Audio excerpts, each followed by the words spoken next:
Saboni ng Agartala. Sabona ng Bishramgons. Saboni ng Kanchanpur. O party mo na din tong plaza. Hasten it tungkrung tongkhor. Tiaba dang mani sera waro sak nai purang mo. Kok sanai holong sero khok nai hasten ni hapong khatan. Soiwe nai tong dinoro. Chini khora.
Asai paide nono yasa napan kere yakana mangsa kere tongkai tong ani kau jishna asai paide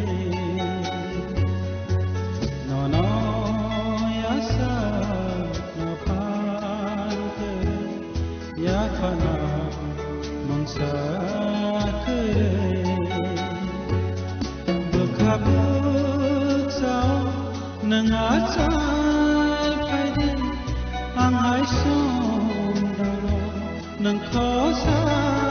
pai di Satya ngaino ani khap singo nang tong khai jade tong khai to ani khao jishna asai phaide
koknaya borokni langmao hamsamung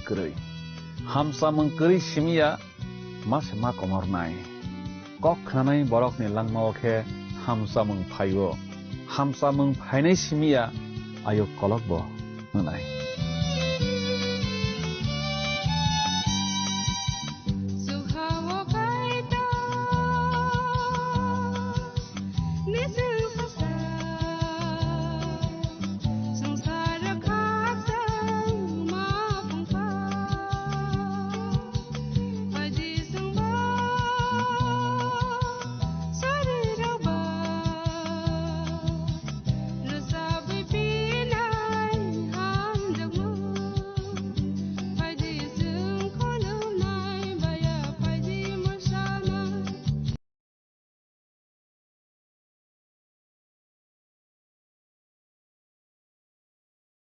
Subraino naisingui tongnai rok bono poito khlai tongnai rok tekto jwngjal jorao bono yakar yakha tongnai rok mol brum brum ni bagui khaksangma kuplungkhe matongui bai sinai saideman nungbo aro matongui nai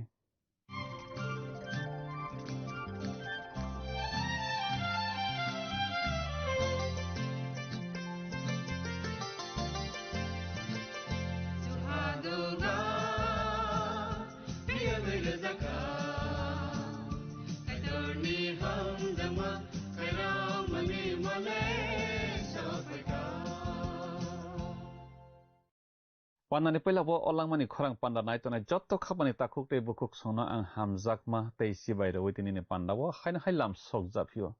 belaki hambai narok jottono o pandano nai mani bagui tei kaitorni kok thairokno khnaregui srangregui tomani bagui narok to belaki hambai tei bo amhaike kaitorni kok thairokno khnaregdi srangregdi nangno hamari mannai tinike sang phunokjakmani bijap remnai chini tangbri ni simi tangsuku jorano teibi salainai tei srunglainai Poito khlainai rokno subrai asom sakhe phaiwi na phainai aboni ulokhe bisisni romui o hawo tekto bai tekto kotor birman kotor digisigi kotor nang phainai haklui sanai bebak khrang sajak bufang wafang rok khamprawi paibai sinai bisisni tekto bai tekto kotor ni ulokhe subrai poito khlainai rokno logiu khe tuiui o hawo ongkhorui phaiphinai bisi saisa o hawo bini hafang snamnai hagnangui sumsok krikha hamya krikha ari kri iden thaiblung bosnam phaiphinai afro poito khlainai rokba subraini osai rok snamjak bainai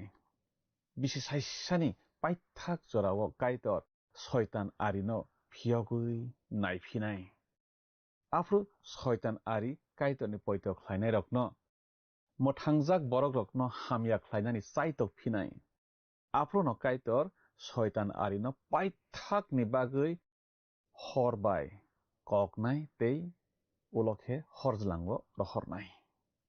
o kok thairokno tui chung tabo kahamke khnalainai srunglainai tamo khe resapmang tangsa khnai bokhana sakang tiar khlai nalaikrana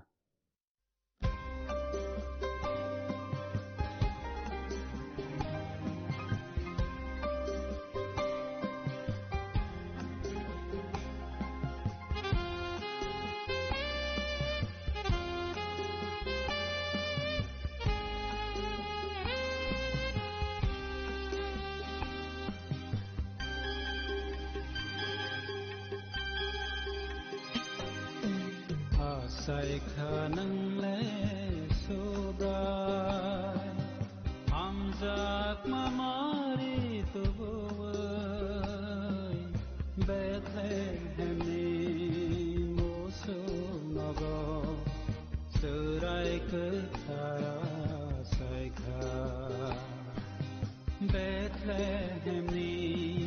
mosu nago sangno mathana Asai khanang le sobrai khairok mamari toboy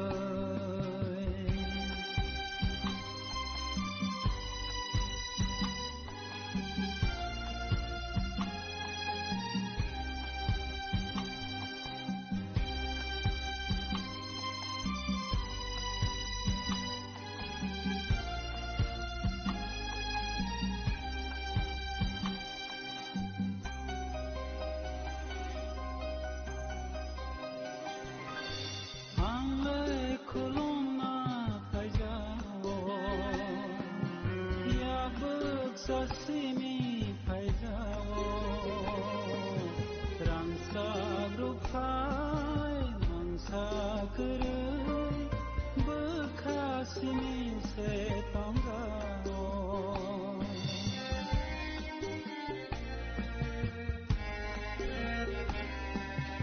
आंले खुलुमना फाइजाओ याबो ससिमी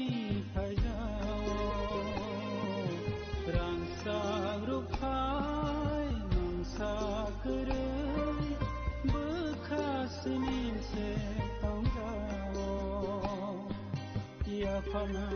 animam sakere Yapana animam sakere Asai khanang le sobrai Amzak mamari tuboy Bethlehem moso nabo Serai ketara Bethlehem ni moso nabo sangno mathana asaikha nang le sobra khairop mamari to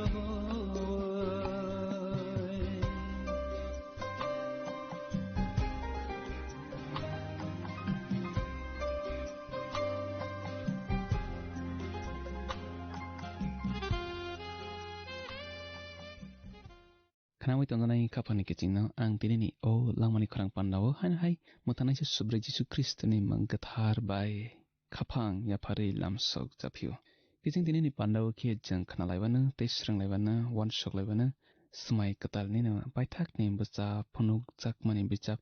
rem nei chini tang breni simi tang chuku jarana tewi orosung pila khok tangi nelagrasnai phunuk jakmani bichap rem nei chini tang breni simi tang dog jaraw tuma sijak tong Orasung sijak nolaibo apru ang asuk phangrok nukha aro achukui tongnai roknobu nukha borok bus thumna bagaibo berjakha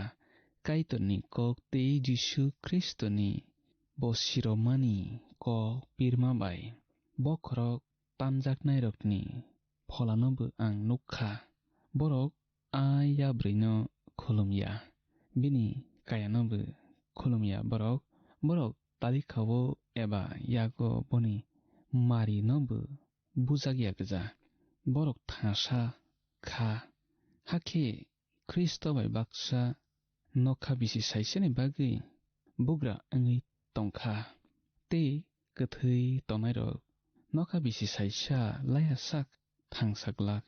abona puila kathai rokno mathangai tisagramani sekang mathangai tisa jaknai rokni bisingo khop jaknai rok borok hamsajak borok kaitonni borokse borok tei thina nanglakha borok kaitor bai Kristoni ochai ngnai borok nokha bisi saisa bobai baksa bukra angi tanai amai ke changro seijak nolayo kiching tekto kotorni jorawo kabangma borokna subra Jesu Kristoni bagai thibinai buthar jakbenai tangthar jakbenai suthar jakbenai yothar jakbenai tokthar jakbenai tamokhe borok Kristo bai baksa bisi saisao ma tongui bainai abose ma plaisai khatung ma kok a bisi saisao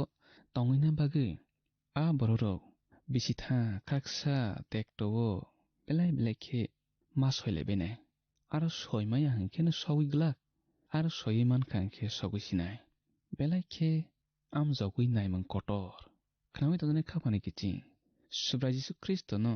poito khlainai rok aro khopjaklak borok molphili tisaitlanjaknai tabok poito khlainai rok tekto kotor ni jorago poito khlainai rok khe a tekto no ma soi sinai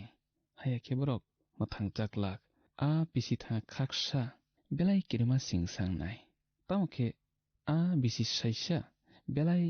tongthokmung kaplang nai bisi tha khaksa khe belai khe kirma singsangnai tei bisi saisa subra Jesu Kristo ni bugra ha aboke melaike tongthok mung khaksang mung kaplang angnai khnawi tanjani khapani kiching a tekto wo soinai jisuni mangai theinai borok a tongthok mung kaplang khaksang mung kaplang bisi saisho sogui benai oha sakao kristo bai baksa borok ma tongbai phinai pitor bisap kangnai ni remsani tangnai chiu chung pitor samani kokno seijak nolaiwo kok kotor khe haise o kokno sidi elem bakning kok diari no krok saphana saichung subaiwi sai manya omai ke changro seijak nolaiwo achuk phang abo soi bokrok choljaknai rok bo haina kobui na jisu bo haina soi kobui na kaitoni kok thai bo soi kobui na yabrei bo haina soi kobui na kaya bo haina soi kobui na yabrei ni kaya bo haina soi kobui na borok ni tali kharok yakrok bo haina soi kobui na tabo o bisi saisa bo haina soi kobui na oma bebak soi manggajase bisi saisa na abo mol brum tongplainai angi tongmani tongkhangkhe kaitor sakhamung neyang khakau mawan sugo thangui bachamung no Greek kok bai anastasai no busak gnangui thangui bachamung abo kiching tao khecheng muito khlaina lephinai o hakhe ang asuk phangrok nukha hakhe aro borok asuk jak homani kokno tei toma sananai abono tei chang tabo kwan sulainai o kok thai simina asuk srai ya kiching borok oros chang khnalai mani abo sbarok klaina sarok bo omorok omo peila thangui basa granai rok angmana nei angle mawan sugo peila thangui basa gramung subrai jisu kristo ni simi se chengo aboni olokhe mol philjakmang hake tekto kotor ni paithak phaichingo khe kaitonni borok bö thangui basa bainai tei yabrei no khulumnai rok bö haino thangui basa bainai tamake moitona rikiching yabrei no khulumnai rok thangui basa bainai rok borok kaitor bai busthum jakna bagui tei paiphlaiya tekto masogina bagui se thangui ma basa bainai tei smai ksamni kaitonni borok bö thangui basa bainai chung okorok no Daniel bichap rem chinaini tangsani simi tangni jorao seijak nuklaio khnawi tanjanai khapani kiching hayung painaikha sangsar painaikha kaitor muthagui painaikha Kristo bo haina phainaikha kathirok bo haina thangui basa baisinaikha kaitor kaham rokno baisa hamya rokno baisa khe bo khak sinaikha khnawi tanjanai khapani kiching kaham rok kheba paiphlaiya tongthok mung kaplung khaksang mung kaplung thakphlailia osoginai tei borok hamya rok kheba jisuno poito khlaiya rok kheba a thakphlaiya tekto masogui baisinai borok jotto paiphlaiya thakphlaiya wo mangna mahawi baisinai khnawi tanjanai khapani kiching nang tabok wan sukdi nang bo phaising thangnai paiphlaiya khaksang mung ode thangnai paiphlaiya tekto ode thangnai kiching omoni thani nang biang thangnai tomono nang subrai jisu kristo no poito khlainai ngi tongkhang khe nang thakphlaiya paiphlaiya khaksang mungo soguisinai tongthok mung kaplango soguisinai moitano dikiching nini ma phata khobuko jisuno tabok bo poito khlaiya khongkhe borokno nang ning tomo phaising malangla tekto kotorni kaitonni borok bai smai kasamni kaitonni borok o hawo subrai jisu kristo baksa tongbainai ma tongbainai motha bobai jerusalem katalo ma tongwiwana khnawi tanjanai khapani kiching nang tumono jisuno poito khlainai ngi tongkhangkhe jerusalem katalo nang kristo bai ma tongwinai israel sorok bai boini borok rok bugra hawo busakno teiwi hawi bainai borok kaitonni osairok angbainai nei oro sao subarok omo Israel dopha songrok omo kaitonni nahormung muchungmung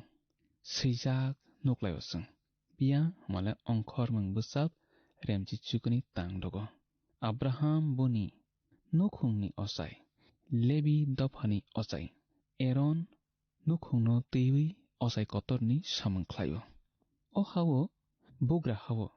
bebag Israel songrok osairok engbainai. Khanawi tongsanai khapani kiching elembago bisi saisano teiwi kok diari kwbangma sajak kukha smai kasamni diariokni kok sajaknai kok bokrok omono bomo hmale o bisi saisa. Khanawi tongsanai khapani kiching changtaba khuk tangai nalai grasnai phunuk jakmani bwchap remnai jine tang snini smi tang chuku jorao tama nei seijak tong. Oro jang seijak nolaibo nokha bisi saisa laike shaitan phiyok jaknai. Hake bo sangsar gnangai tongnai dopharokno lama kororo bayui ongkhorui thangnai. Abo wngkha gokbai magok shaitan borok bebakno chobani bagui kwrwngsawo thumnai. Borok twijlang rukungni hasing swk bangmano. Borok haktor gnangui pirjagui kaitorni borokrok tongthai tei kaitor hamjakmani a kamiyongno chorsa khe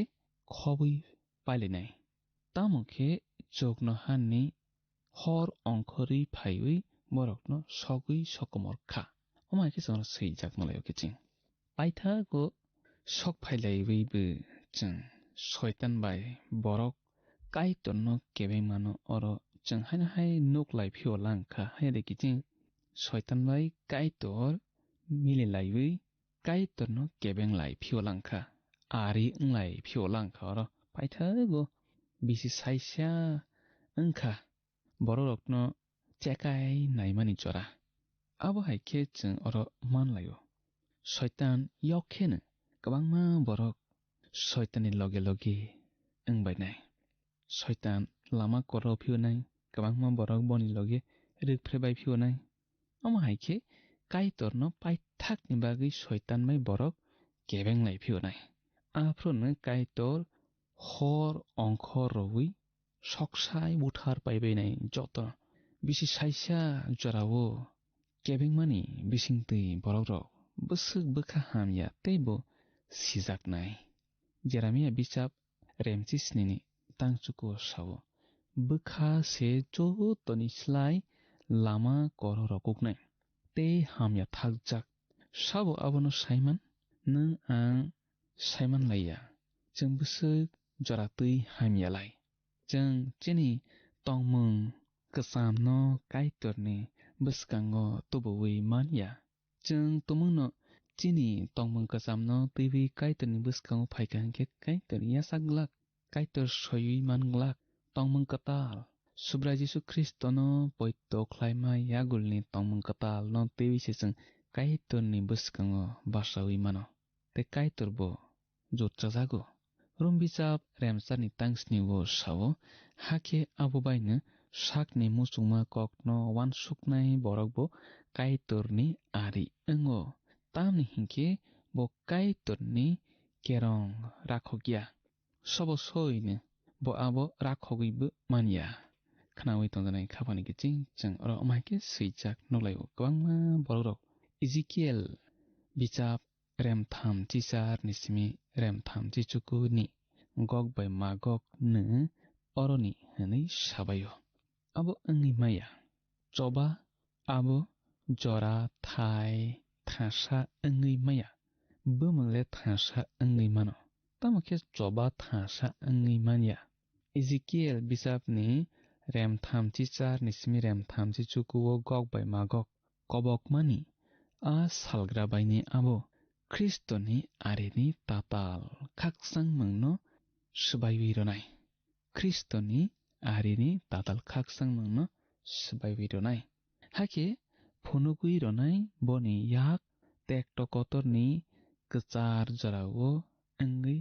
tongkhano. Kaitorno kiriya suriya salgra baini borokrok bisi saisani ulo kebengbainai. Paithakni jorao borokrokni kebengmungbo gog bai magok haino wngkha होनजागनाय इजिकेल बिजाब रेमथाम जिचार निसमि रेमथाम जिचुकु आबो गग बाय मागक कायसा ओंगै मानो बैलानि गग बाय मागक ओंगै मानो फनुक साकमानि बिजाब रेमनै जिनि तांचारनि गग बाय मागक खे वाइनै ओंगै मानो खानामै तंनाय खाबानि किचिं चबा बुमं थासा ओंगै मानो हायफानो चबाले आलका जरा आलका थाय आलका से ओंनाय बुमं सल्लाय फानो चबा आलकालाय पाइथाकनि बागै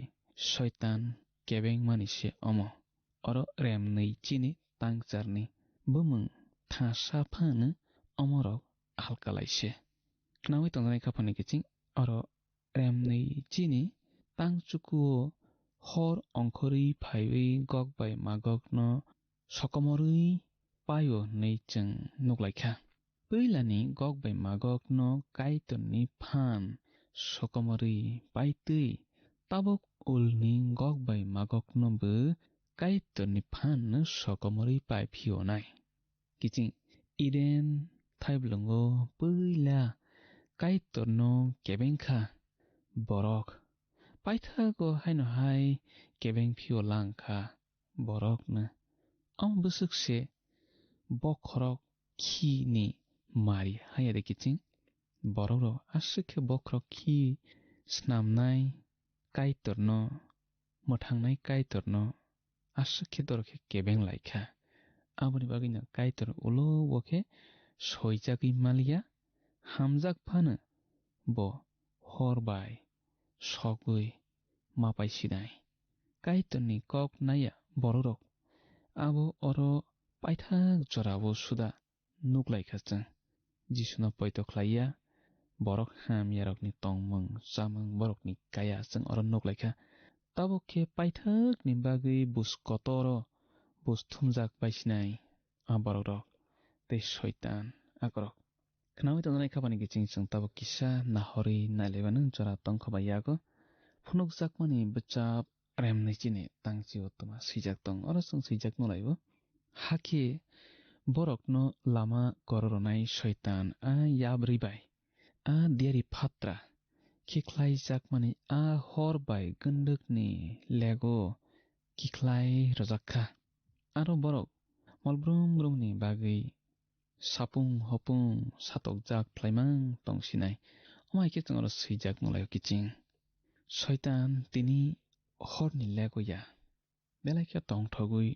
o hayungno naikolte je muchungtui baprung barsai tongui tongo kiching kwama bororokno kaitorni bororokno lama kororotei je muchungtui tongthok tongsukka shaitan tini botabuk nokhani phan ganangrokni bokhorok se engui tongteo shaitan bo se tabuk o hayungno naikoltei tongo o kognole nang moitnarekdi kaitor salsa o shaitan no khanai tei bo busthumnai tei horni lego kikhlai hornai kaitor boni jorano bararui rekha soi tamokhe tekto kotorni jorao bo srapsani bagui hayungni bubagra engnai ma engnai kaitor bubagra saraironai khnawi tongnai khabani kiching moitnarekdi tabukni molo hungkhe shaitan bubagra masayakho tamokhe kolphegui matongo bisisni tekto kotorni jorao hungkhe shaitan no bubagra masanai o hayungni abo kaitor no charonai borok hayarokno a shaitan bai satogronani kiching amhaike shaitan matong thonai afrake bisisni shaitan swkang horni lek koklai jaglak yabrui bai diari phatra bisi saisano lairoi relainai paithago khe horni kundur abo horni lek eba gunduk hnoi chung nuklaio aro a diari phatra ba yabrui koklai rjanai horni kundurno twiwi subrai Jesu Kristo mathai simani kothoma kaham remnai chibani tangmuri chisawo sajak sraikhe oro bosawo hakhe bo yaksi bukhakni bororokno hainei sawana ani buskangni thangdi kaitor bai sraijaknai rok शयतान बाय बनि सुवारि रकनि बागै सनाममानि आ थैफ्लाइया हरनि कुन्दल थांदि अमाइके जोंर सैजाक नलायो माथाय सिमानि कथमा गाहाम रेमचारनि तांजिनायो जों सैजाक नलायो और अमाइके सावो आ हावो टंना होननाय रखे फातारनि मनाक मावो खिख्लाय रजागवानो बरक आरो वाहुलै माकाबलायबायबानो अमाइके जोंर सैजाक नलायो खनावै तंदनाय खाफानि गेजिं बाहायखे हरनि कुन्दल बा मनाकमा ते सय सय हर नायबा हनै खरकसासो वान सगै मानो जिसु सावो माथाय सिमानि कथमा गाहाम रेमचि थावो ते तांब्रै चिनैयो और बता हिसाबा हाके हरनि कुन्दल खिख्लायवानो बरक आरो वा हुलै माकाबलायबायवानो अमाइके और बो सावो जोंबो आबाइके और सैजाक नलायो मार्क सिमानि कथमा गाहाम रेमचुकनि तांब्रै चिब्रैयो सावो आरो बरकनि बुसागो यं क्लायफ्लायमों तनाय फिया हरबो थैफ्लाइया मां अंगै तनाय अमाइके जोंर सैजाक नलायो किछि नों जिसुना पैतो ख्लायदि हाके जुखाव सकनाय जिसुना पैतो ख्लायाके हरनि कुन्दल सकनाय जों दिनै आसुकनो खोनालायग्रासिनाय बसकानि पान्दाव मालायलायफिनाय आफ्रो जों काइतनि कक थायरकनो खोनालायफिनाय तेबोनि हामारि यासाक लायफिनाय काइतर नंबाय तनासिथों हामबाय खापानि किचिं बेलाय बेलायके हामबाय ननो अ पान्दानो नाय तमानि बागै ते काइतनि कक थायरकनो खोना रगै स्रं रगै तमानि बागै बेलायके हामबाय जों पान्दानि पाइथागो सक फायलायखा ताइ किसिसा तिनि खोनालाय मरकनो मैतो ख्लायबि पान्दानो मथागो बोखाक थांलायसुवानो जों तिनि खोनालायखा नों बेलायके तालिका काहाम तान हिनबा सुब्रायनो बायथांनि मथांनायसा नै सिनि रगै मानमानि आबो नों बेलायके तालिका काहाम तान हिनबा बसकांनि टेक्टो बाय टेक्टो कतरो नों खबजाक लाखा नों सुब्रायबाय बसाक स्लायै फला बसाक रजागै बिनि थानिवो तलांजाकसिनाय आरो नों खबजाकसिनाय नों बिसि साइसा सुब्रायनि हाफांवो बिनि अजाय स्नामजागै तंगैसिनाय निने लांमावो खाकसांमा बाय तंथकमा सिमि कप्लङै तंगैसिनाय पयतवो क्राखे तंदे तबक सिसावै तंदे ननो बमैतोखे बिनि लगेवो tlangino थांनाय फायदे अकक थाइनि बागै जों तब काइतन हामबायरलायनाय ते सुरिवै पान्दानो मथाकमा बोखाक थांलायसुवानो सुरिनाय आफा काइतननो बेलायके हामबाय निनि कक थाइनि बागै निनि कक थाइ खोनावै जों बोखाव खाकसांमा तंथकमा ताइबो मानो ते आफा काइतर नोंजोंनो निनि हाफां स्नामफ्रु बिसि साइसा आ जरावो नोंजोंनो अजायरक स्नामै तंगैनाय नों हायनि बागै ननो बेलायके हामबाय नों आफ्रो बुग्रा रकनि बुग्रा अंनाय सुब्राय रकनि सुब्राय अंनाय आफा काइतर निनि मं लबजाकथों निनि मं कुसुकथों अ पान्दा नायतनाय जत निनि बुसारकनो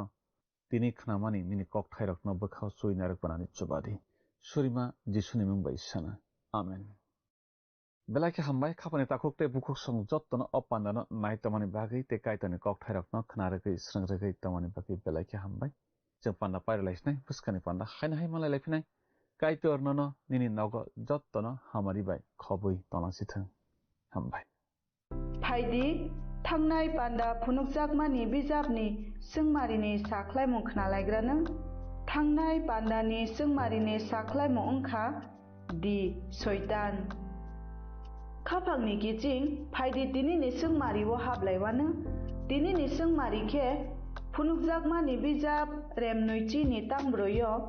साबरक जिसुबाय बाक्सा बिसि साइसा रमै अ हायुंगो नायकलनाय ओंखामुं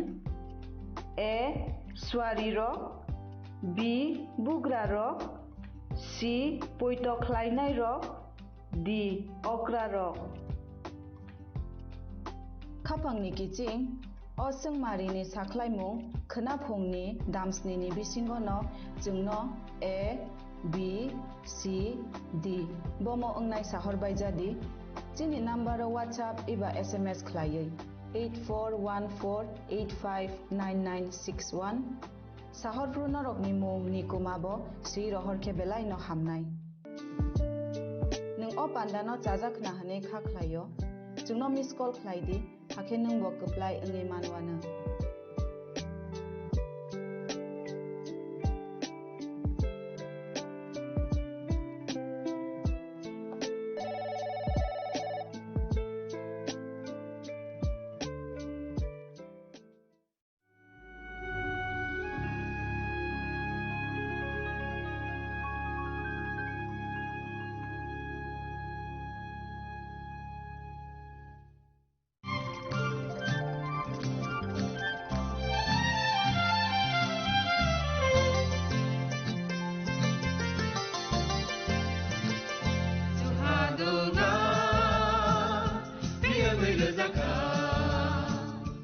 जों साक साकनो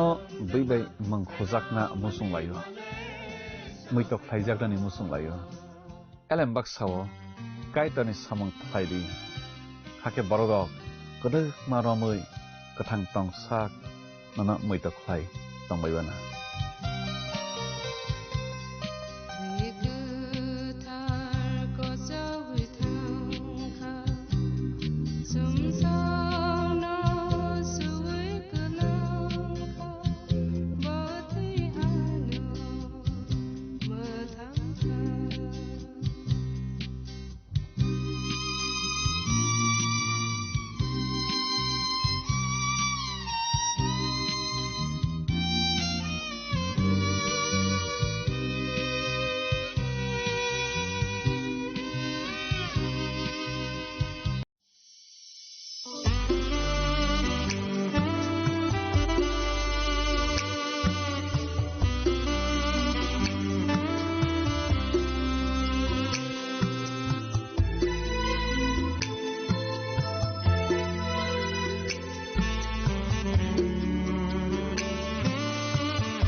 जिसु नोंहाय गोरै बेनि हामजामानाव सुबाया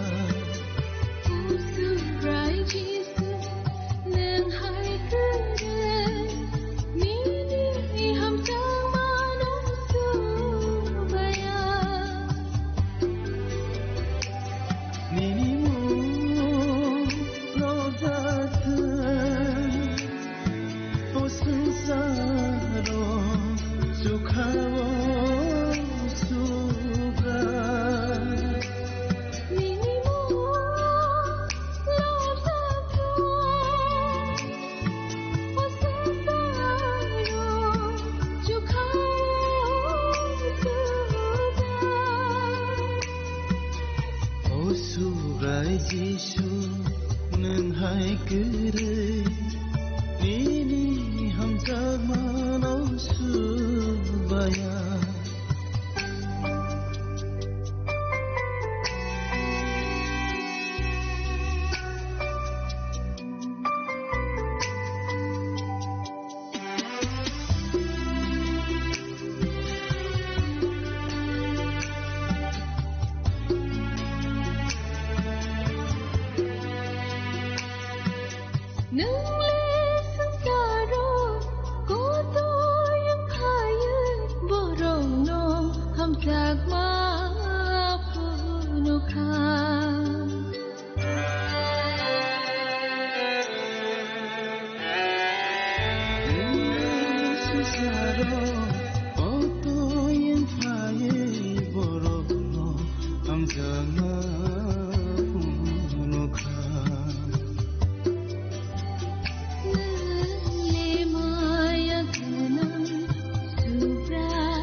सखा संसारो